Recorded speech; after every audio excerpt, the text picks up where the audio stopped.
cricket, they say, is a gentleman's game.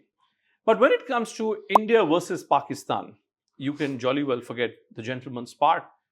And sometimes you can even replace the cricketing part with the political part. Not for nothing did Mike Braley famously point out that cricket between India and Pakistan was like a war minus the weapons. With me, our dear old friend Indranil Basu keeps a close eye on everything related to cricket. Always fun chatting up with Indranil. What else is there? What else is there? When it's India Pakistan, And it's India. but this time this is the lowest point I've seen. Why? Why do you say that? I mean, there was no excitement. I mean, I go to coaching centers, meet kids, play cricket with them. There was no excitement as such, and I mean, probably the standards Pakistan cricket they have been showing. That's probably the reason, because when there is no even contest between bat and ball, probably that's the reason the interest level is low, and then the political tensions Well, and all that's the that. point. I mean, so I think this time in Asia Cup, you can look at this Indo-Pak rivalry from two different lenses. One is the cricketing part, and we'll come to that in a moment. Let's just Can I ask? Can you tell, you saw the match in Dubai? Yes, yes. You went there. Yes. Tell me the playing 11 of Pakistan. barring Shaheen Afridi Same here. and Sahib Zada. I mean, it was amazing, and I'll tell you why I went to see the match, because I was genuinely intrigued. I'm a cricket fan, right? But I was genuinely intrigued by the fact that how will people respond to seeing India and Pakistan come together? And I tweeted about it as well, that when the national anthem of India and Pakistan was being played together in the same stadium, in the same venue, it did really shock me, because as a political animal, as a political journalist, you think of everything that we have been going through the last few months, post-Operation Sindoor, the extreme sense of reactions that we've had, and then suddenly you hear on a cricket field, you're listening to the Pakistani national anthem. So my view is this match should not have happened. But that's my view, right? I mean, people agree with it, disagree with it, and all kinds of arguments and counter-arguments have been given. But let's just first stick to the match itself. But you talk about match shouldn't have happened. There was a thought process in BCCI as well. First, I want to settle the BCCI part. Yeah. So I'm given to believe that Rajiv Shukla was there in Dubai, but he chose not to go for this match. Yeah, it was a unanimous decision of all the board officials that they would not go.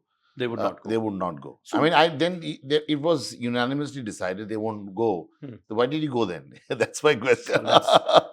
You went there. Maybe you saw the match. I and went came back. to see the match. Yes, yeah, absolutely. and what were you scared of showing up, and what was the reason? Not at all. I mean, the other point which really stood out for me was the fact that in the stadium, Indian and Pakistani supporters, Indian and Pakistani fans were behaving as if it was just another day.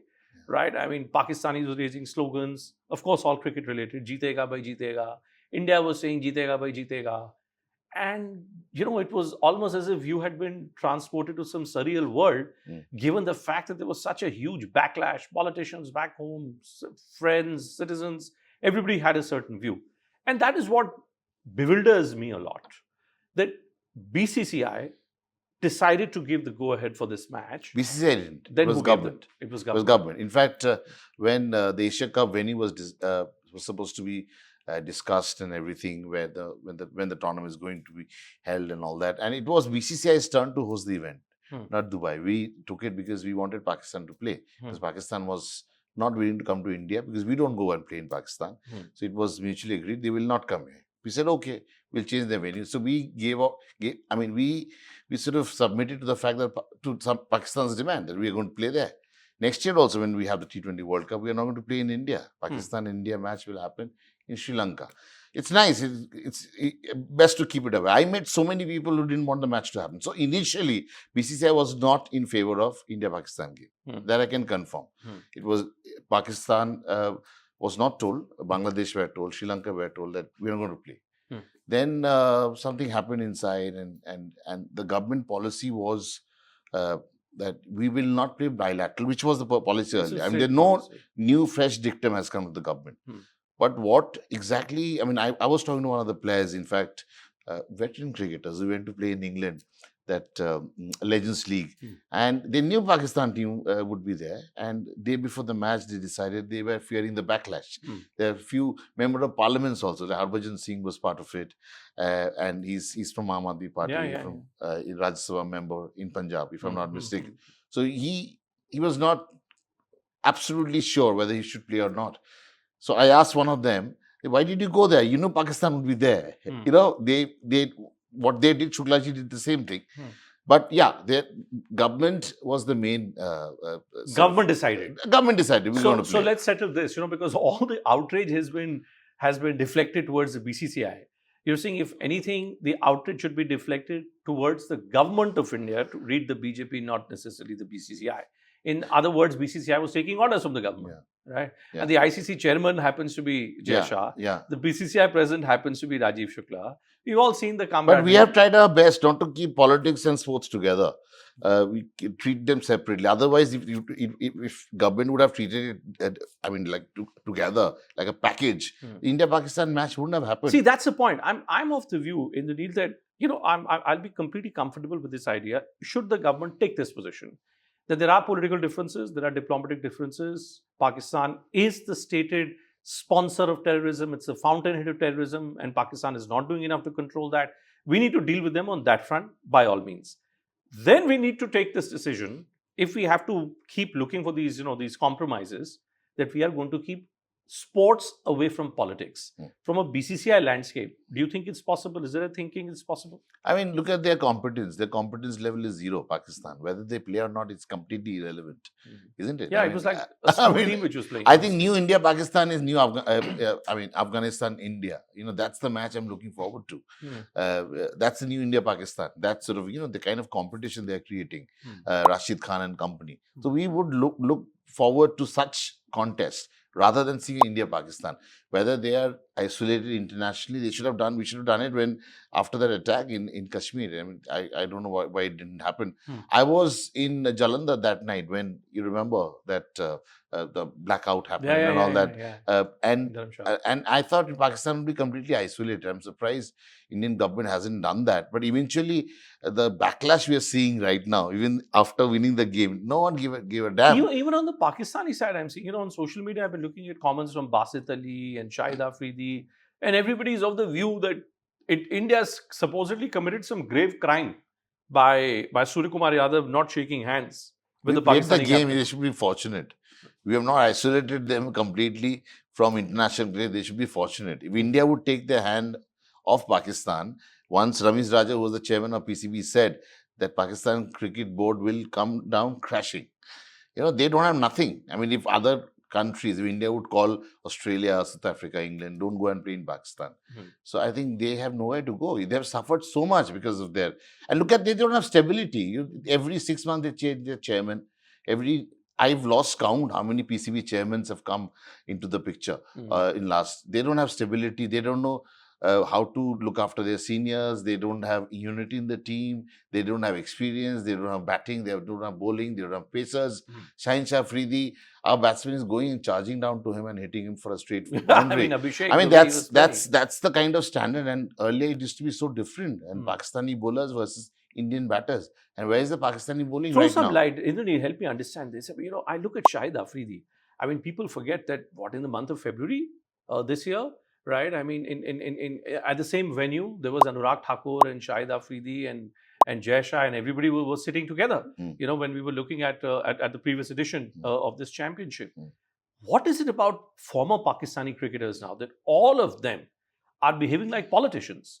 Shahid Afridi's position. They have to go back to their homes, right? So they are all... Obviously, they have to align with whatever forces they have. Eventually, you have to be safe at home. And you remember the time when they used to lose to India, they couldn't return back home. They had to go to Australia. Their walls were painted black and everything. But they don't have a right kind of culture for cricket to groom. And they have suffered a lot. You can't blame them. In fact, I think in one of the editions, they won some ICC tournament in recent times, T20 or Champions Trophy, I don't exactly remember. It was good, I thought, because the fact that they were not playing cricket at home, they suffered a lot. But with this sort of attitude, whatever you're getting, you should be happy. But you're nowhere in the scene. You're not even competent. So what happens What now? are we talking about? So what happens now? There's a strong possibility of India-Pakistan encounter. Strengthen your team and then talk to us.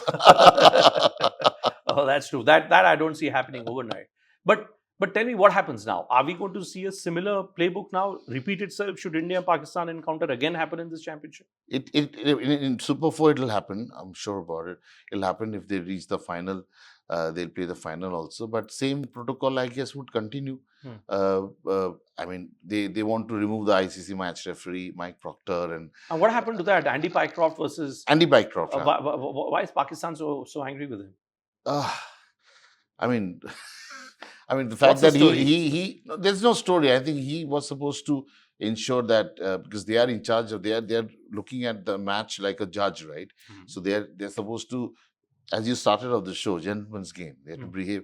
Gentlemen, they shake hands, right? We didn't do that. But is it really the match referee's responsibility? Everything is counted. It's not enshrined in any annals of cricketing laws. No, but it's been on for so many years. But once you've played the game, it's convention. It's not law. It's not a law, but it's been a protocol for so many years. Every time we get to a cricket nets or wherever, in Delhi and NCR, they touch their feet, Guru's feet. But in other parts of it, you're playing a cricket match, a club match or whatever, you go and handshake with your colleague. That's been the normal thing. And after the match also it happens. So once you don't do it, I think it means something was serious. And it was all stage managed. It was all told. The way players also acted as if... Yeah, because I was there and I saw Shivam Dube hit a six, and the way he and Surya Yadav just walked away quickly, straight away to the Indian dressing room. They had an agenda, and they said, they shut the door. Obviously, if they're discussing something after a match gets over, they have so many internal talks to do. Is that also normal? Yeah, it's normal to shut the door. You can shut the door. You have to knock if someone is serving food. And everything is ready. But there are times, mostly it's open after a game because it's so happy and everything. You won a game. And Pakistan, rarely it has been seen that the doors are shut. In fact, players go from Indian dressing room to Pakistan dressing room. Pakistani players come. And a lot of exchange happens and they're great friends of the field. But, Ravi Shastri, the biggest example, and Wasim Akram, the way they gel. I saw a comment being made by another cricketing commentator who was arguing that the Pakistani team was upset during the post-match presentation. They should be upset more about their performance rather than India not shaking hands. Apparently, Sanjay Manjrekar because he was hosting the post-match presentation, and the Pakistani team wanted someone from Pakistan to host that. Right? Is that possible? How does the broadcasting politics come into play here? No, who chooses who will be at the toss? Indians are the most powerful. That piece is settled. Yeah. In everywhere. I mean, whether it's selecting the commentator, whether there is two great performers from both the teams, we'll go for India. India is a super power right now. We got it from British, and Britishers are like following us. Simple. But we've seen. Jai Shah, for instance, the way how many ICC chairmen we have given it to the world governing body. In last 2 decades, decades. Shashank Munna, Sharad Pawar, you name it. So they all were there. So it shows kind of power we wield. World cricket lives off India's money. So BCCI, in conclusion, are you telling me that BCCI in its existing avatar, and it's always a political body, right? Quasi-political body. BCCI will continue to pretty much follow the same playbook. If Pakistan has to be played against, we will play against Pakistan. We are not going to tour Pakistan, but we'll play Pakistan wherever we have to play, anywhere in the world, right? Not in India, not in Pakistan, but anywhere else in the world. That piece is settled now. Yeah, right now we are doing it. It's more of a formality for us because we don't want to get sanctioned. We don't want to be seen as if you're trying to mix politics and sports together. Our stand is very clear. And as it is, it's not harming us. We are beating them like that in a hollow. Look at the way. They had no chance. Not for a single moment in the match. We were there inside the ground. Did we feel that Pakistan will have an edge? Or at a moment, they were in a position of strength. Yeah, I was hearing Shahid Afridi, who was saying that I want Shaheen Shah Afridi to take wickets, not to score runs. I want someone else to be... when that's a reality, that your main bowler ends up being one of your main batters, then obviously... you have a big problem. Big challenge. Big challenge. Even their coach is a former RCB coach. So, yeah, I don't know what's going to happen, whether he can ever come back to Indian setup, because we don't have anything to do with Pakistan. Their players don't come. You talk about England Cricket Board, Australia, South Africa, West Indies, they've all contributed massively to what IPL is today. Sri Lankan cricketers, but we have nothing to do with Pakistan. We are not at all in sync with their cricket board, their players. I remember when, categorically team owners, IPL team owners told BCCI way back in 2010 or something, 2011 onwards, that we don't want any Pakistani players. They said then. They said that. They said that because they don't want any kind of controversy and this and that, and hobnobbing with people who are not required in the game. They have had very bad reputation. We know what happened. We knew what happened in 2007 Oval Test match. Yeah.